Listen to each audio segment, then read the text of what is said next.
Hey there, and welcome. I'm Anna Hartman, and this is Unreal Results, a podcast where I help you get better outcomes and gain the confidence that you can help anyone, even the most complex cases.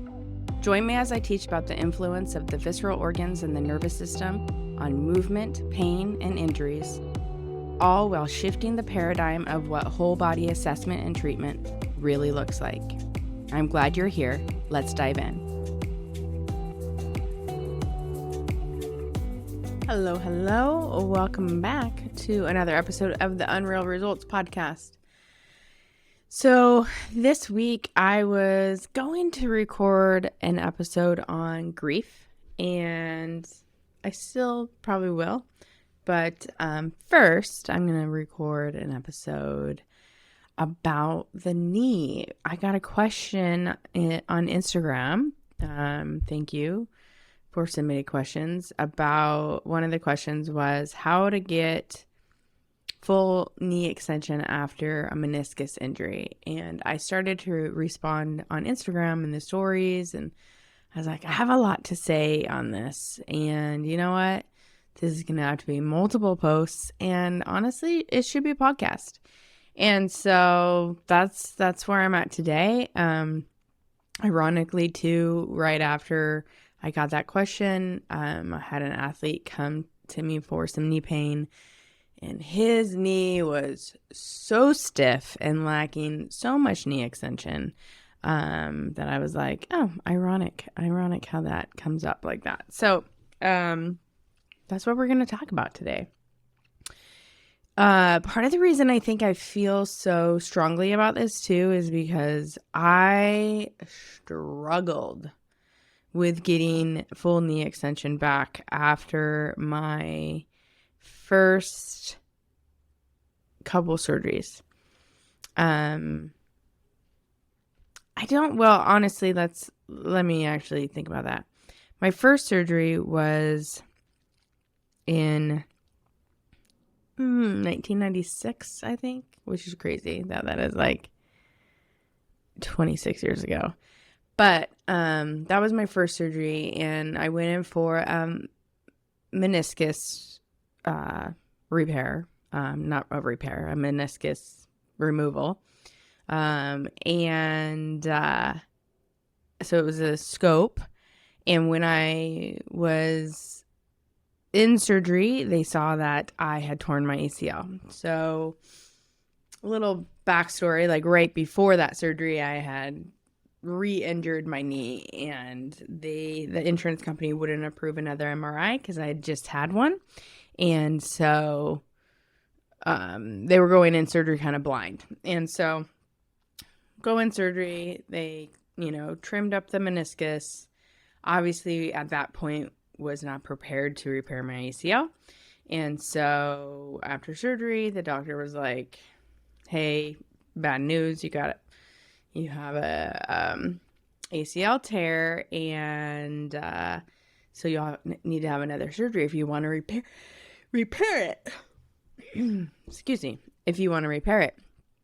And also, fuck this guy. He also said, by the way, to a 16-year-old, by the way, your knee looks like a knee of an old unlucky running back. What does that even mean? And then also, no, it didn't. Like, yeah, I had a little meniscus tear and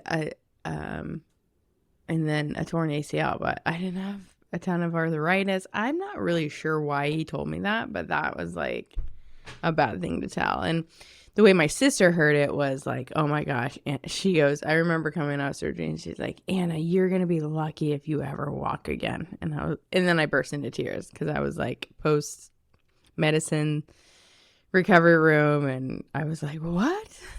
Anyways, so it was traumatic surgery.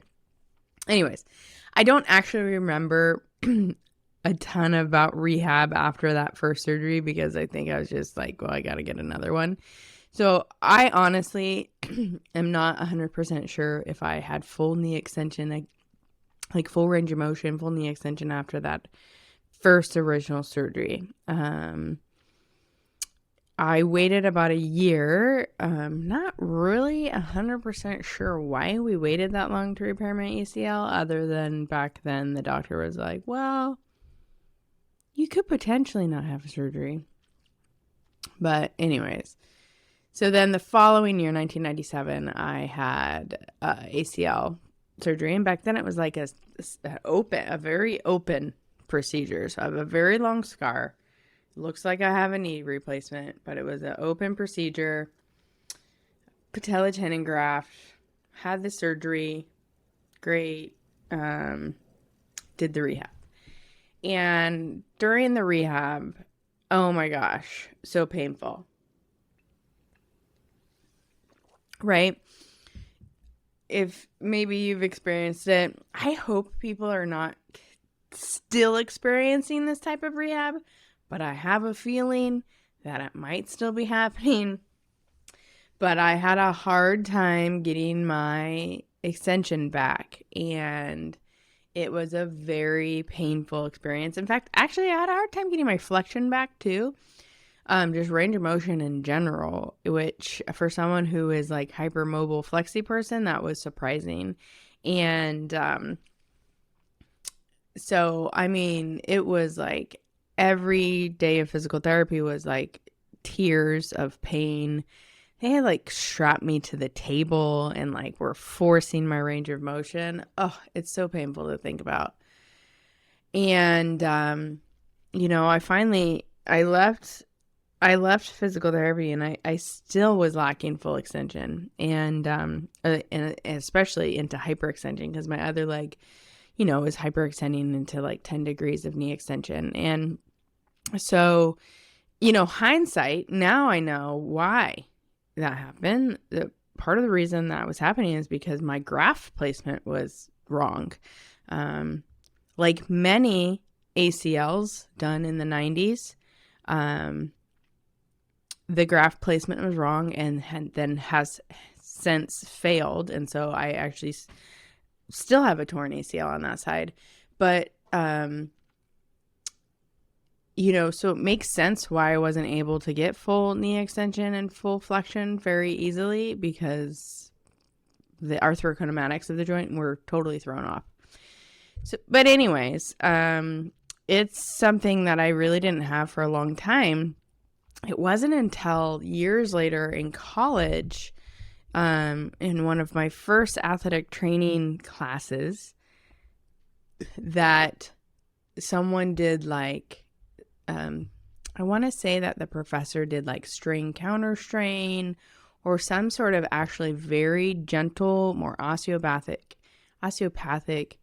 type technique, specifically on the rotational mechanics around the knee, that I gained my knee extension back. And I remember bursting into tears of joy and relief, because I hadn't had it for so long, and that was so much easier than the process to get it when I was in high school.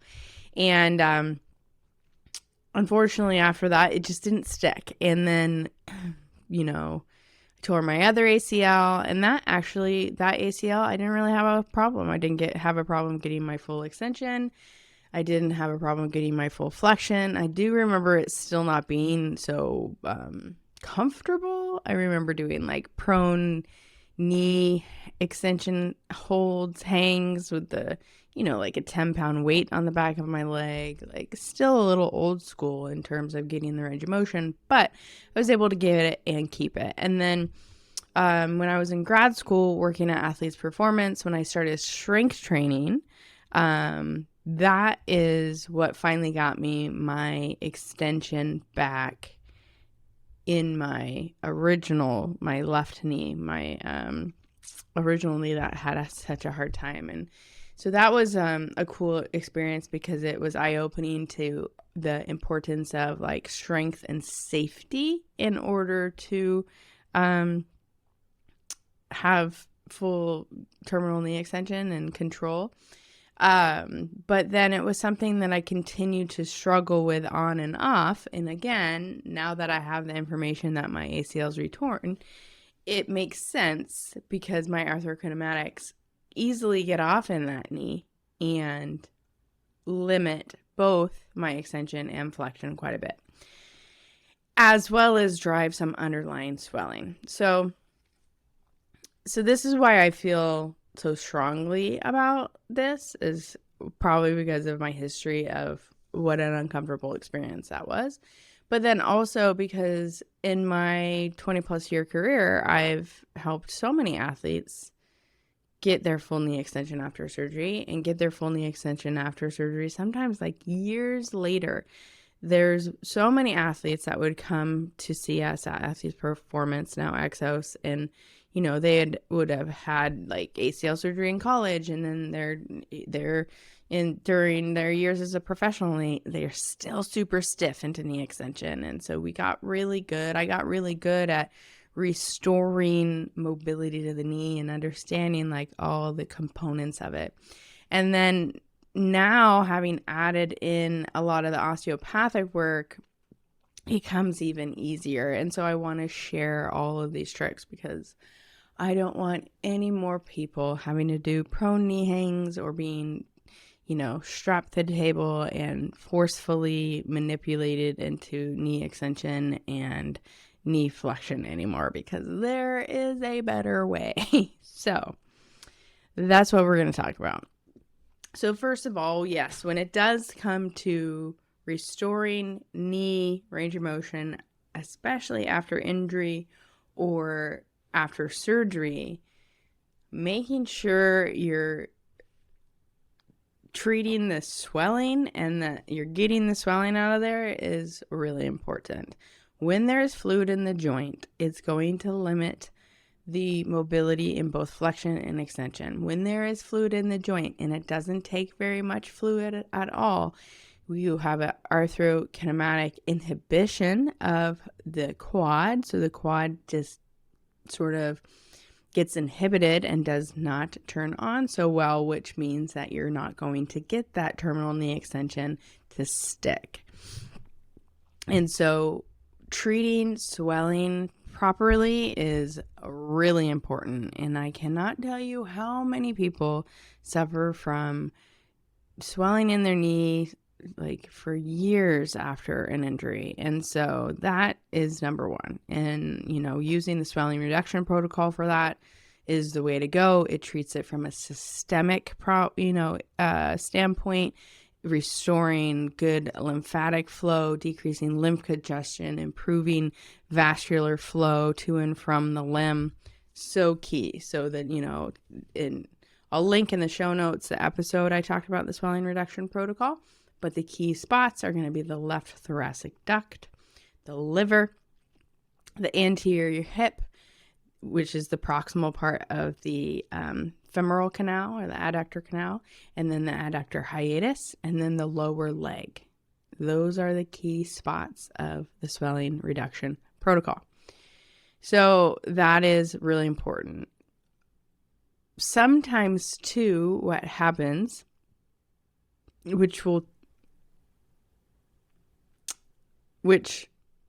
if you have a lot of swelling, oftentimes the swelling goes into like the superior patella area. That is like a part of the joint that gets swollen, especially with excessive amounts of swelling. So post-surgical, especially, or post-traumatic injury, when there's swelling up there, that bursa, that fat pad gets sort of decreases its viscosity, gets really stiff. The articularis genu, which is the muscle that's deep to the quadricep, that is there to lift up that bursa, lift up that fat pad out of the way from the patella. During a quad contraction, it becomes inhibited because it's almost like it gets glued down to the bone because of all the swelling in the area. And so this is an area that limits knee extension quite a bit, because when the articularis genu is not working very well, then you have the scenario where when you activate the quad and go into terminal knee extension, the patella impinges the fat pad, impinges the bursa, and you have pain and irritation. This impingement can, obviously sends a message to the spinal cord and the nervous system, like, of pain. And so then the body starts to avoid using full extension and full quad activation. And so this is a pattern that I see quite often. So restoring good function of the articularis genu is so important. But then part of that too is understanding the role of the position of the patella. And the position of the patella, oftentimes, if there's been this sort of prolonged swelling, there tends to be often a superior migration of the patella. And so this sets up for that impingement quite a bit too. And so we need to look at the position. I do this by assessing how many fingers distance between the patella tuberosity and the inferior pole of the patella. So this is a driver of lacking knee extension because of patellofemoral joint mechanics or pain and like quad control issues. So then we also have, I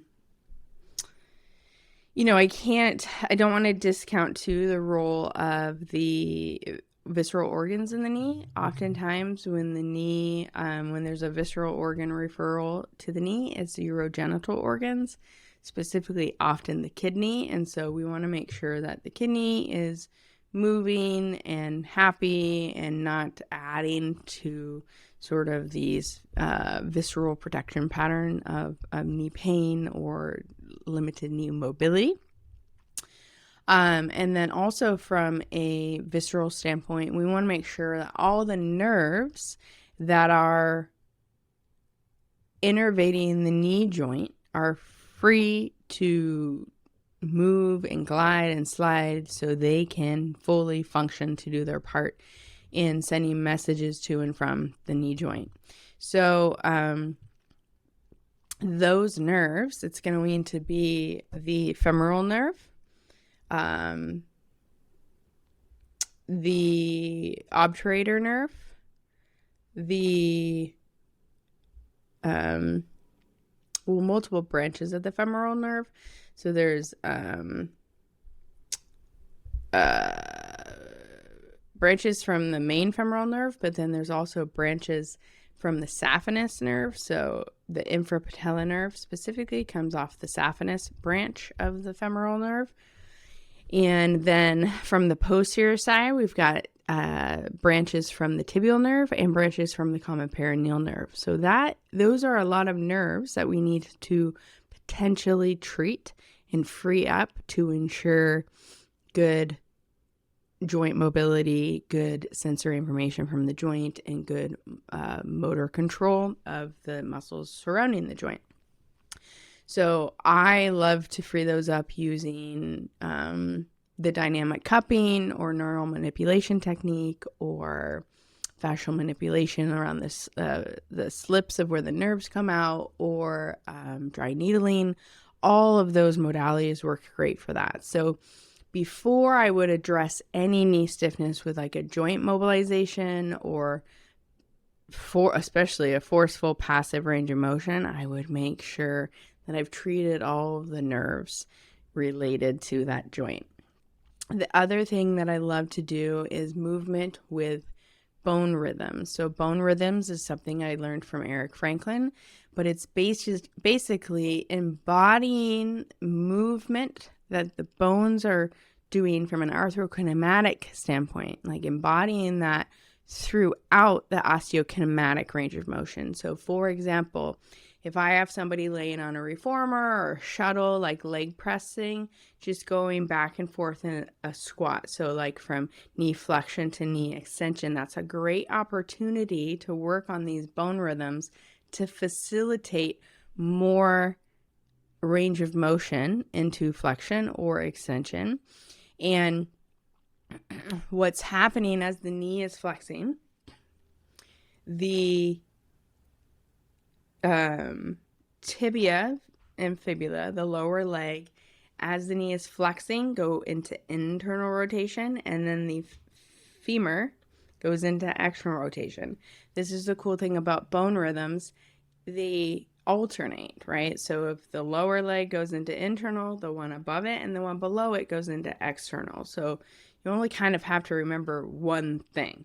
So as the knee flex, the tibia and fibula move into internal rotation. The femur goes into external rotation.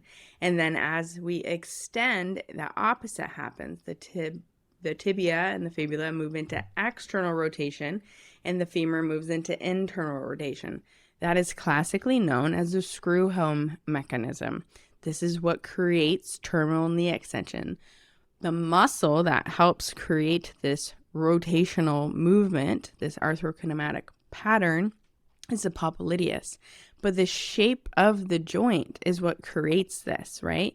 So let me grab the bones real quick so you can see that this movement, this arthokinematic motion, is just built in to how the bones interact with each other.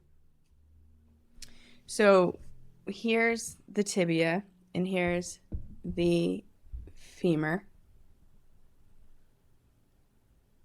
And if we look at the tibial plateau, you see that they're, concave surfaces. And then the condyles of the femur are convex, right? And there is a articulation happening here that is creating this rotation. See how it spins easily, as well as a rolling and gliding of the bones, right? So when we're moving into flexion, the tibia and fibula moves into internal rotation and the femur moves into external rotation. Now we don't see it. We don't necessarily see those arthokinematic motions outside the body. They're happening within the joint. All we end up seeing outside the body is this flexion and extension. When those motions are not happening inside in the joint, then we see them outside the body as aberrant osteokinematic motions. So sometimes you'll see a big internal rotation moment happening when there is no internal rotation happening here, right? So that can sometimes key you into mobility that is lacking.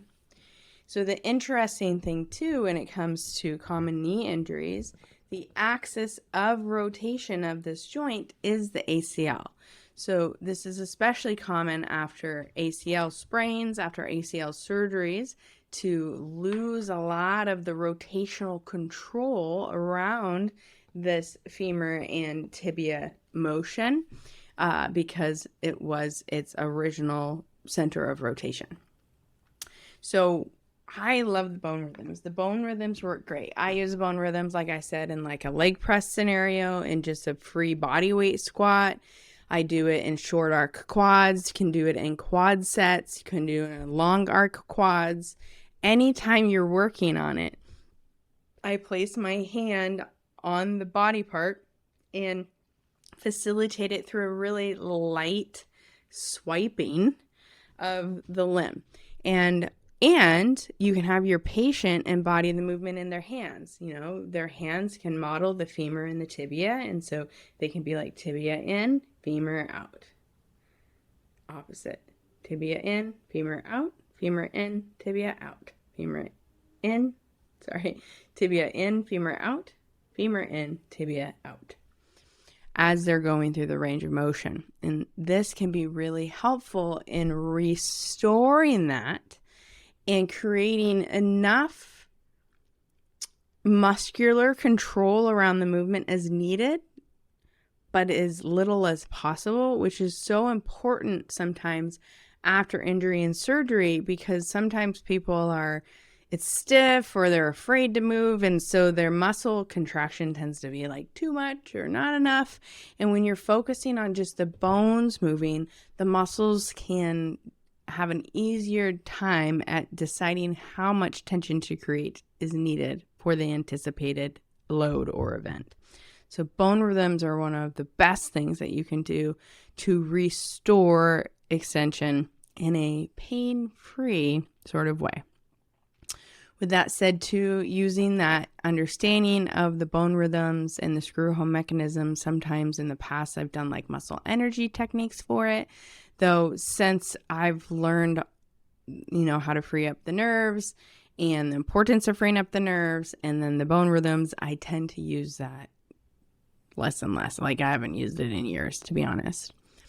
One of the other things that is probably not so common, as we're talking about that, even though I showed you what's happening at the femur and the tibia, the fibula, though it doesn't articulate with that joint, still articulates with the knee joint, right? There are ligaments that go from the proximal head of the fibula into the posterior joint capsule. They connect with the meniscus, they connect with the PCL, they connect with the joint capsule itself. So knee joint, posterior capsule, posterior corner, knee joint mechanics have a lot to do with the fibula moving as well. So again, I'll link the episode Unlocking the Fibula that I did, because you'll want to make sure when you're working on someone's knees, whether they're missing full knee flexion or full knee extension, making sure the fibula is able to move is a big part of it, because of those attachments from the knee joint to the proximal fibular head. So we've got treating the swelling, freeing the nerves, doing the bone rhythms, unlocking the fibula, looking at the patellofemoral joint and the articularis genu connection. And then the last couple things is the joint mobilization itself. So if you've done all of those things and you still feel like there's some knee stiffness into extension or flexion for that matter, and you're drawn to do some sort of joint mobilization, I think it's actually best to start with a compression of the joint. So joints, especially a joint like the knee that is primarily a weight-bearing joint, its love language is compression or pressure. And so you can create a little extra compression with your hands. I basically set the person's foot up on my chest, like I'm sitting at the bottom of their leg, put their foot up on my chest, their knees right here. I put my hand on their, we're in maybe 90 degrees of knee flexion, which is a fairly comfortable and safe position, even when you're lacking range of motion.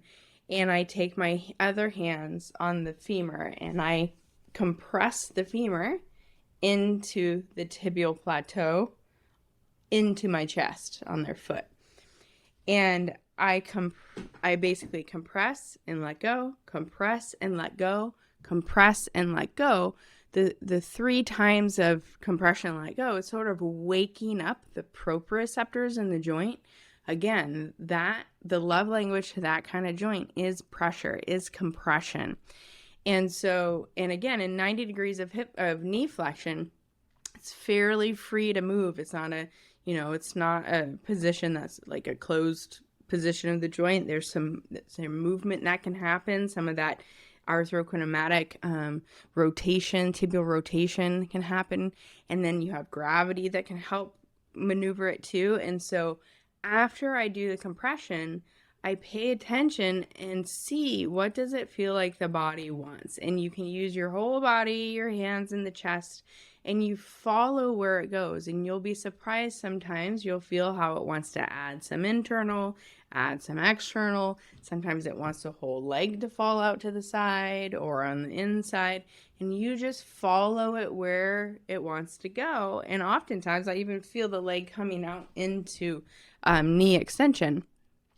And it's just a great way to facilitate some improved proprioception and improved arthokinematics in the joint that's a lot more gentle. So that's a great way. I'll do that I like that seated version. But then sometimes too, depending on the size of the person, I can do it in a little bit more flexion, especially if I'm working on regaining flexion.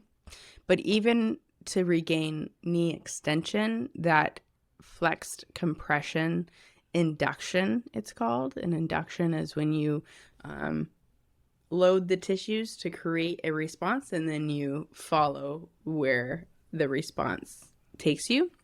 It's an osteopathic technique. So that works really great. This also you can do on your own. I'll link a video I have on YouTube, and it's basically like knee flexion and extension with a kettlebell on top of it. Again, adding some compression and going through the ranges of motion is really helpful to improve the proprioception of the joint, and that often facilitates better arthokinematics, better mechanics in general, and gives you a little bit more range of motion.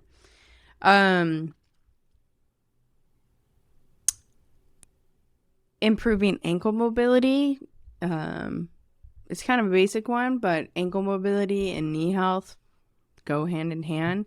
Again, like when we're looking at ankle mobility in the low leg in general, the long lower leg muscles, the deep ones, and then even the gastroc, like it affects the fibula. The fibula connects to the knee joint. It affects the gastroc itself, crosses the knee joint. So the low leg and its soft tissue cannot be discounted in its role of good knee health and good extension.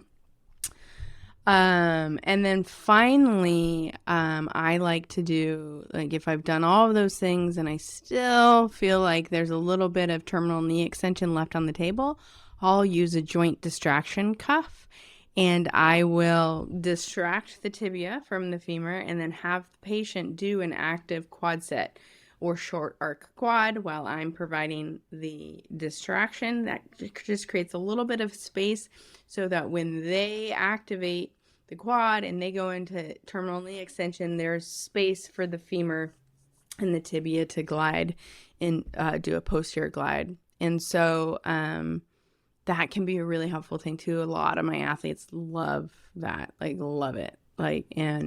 But again, it sticks better when it's the last thing I do, despite them loving how it feels. It just goes easier and sticks when I've freed up all the other things first. So that's a really helpful tool as well. But all of those things that I mentioned, like I haven't had a knee in a long time that I haven't been able to get really great full terminal knee extension for someone. And then of course, as you get the mobility with all these manual therapy things or these bone rhythms, like you got to keep it, right? And the only way you keep it is by strengthening your quad and strengthening your lower extremity, your hips, your quads, calves, shifting your weight forward on your feet, right? So you're not, when your weight is shifted too far back on your heels, you'll hyperextend the knee, and then you're never really using your quad. You're kind of like hanging on the ligaments, and so yeah, you'll have full extension, but you won't have good quad control, which means the tendency for the knee to get stiff is going to be very high. So you'll want to make sure that you're correcting a lot of your strength and mechanics of the whole entire lower extremity. So, but those are my tricks. I'll link the podcast episodes in the notes. I'll link the YouTube videos that I have of the bone rhythms and the compression, and the Instagram posts of a couple of the techniques I mentioned, and hopefully that helps. Again, thank you for the question. I really loved this question, and I really, really, really hope that no more patients have to experience what I experienced in my knee rehab and just feel how uncomfortable it is for a practitioner to try to force motion there. Remember, the body is working for you, not against you. So if you find yourself forcing range of motion, take your hands off the patient, take a step back, and think about a better way to do it, because there is a better way to do it that doesn't create more pain and trauma for the patient. Period. So hopefully it's helpful. Thanks for joining me. I'll see you next week.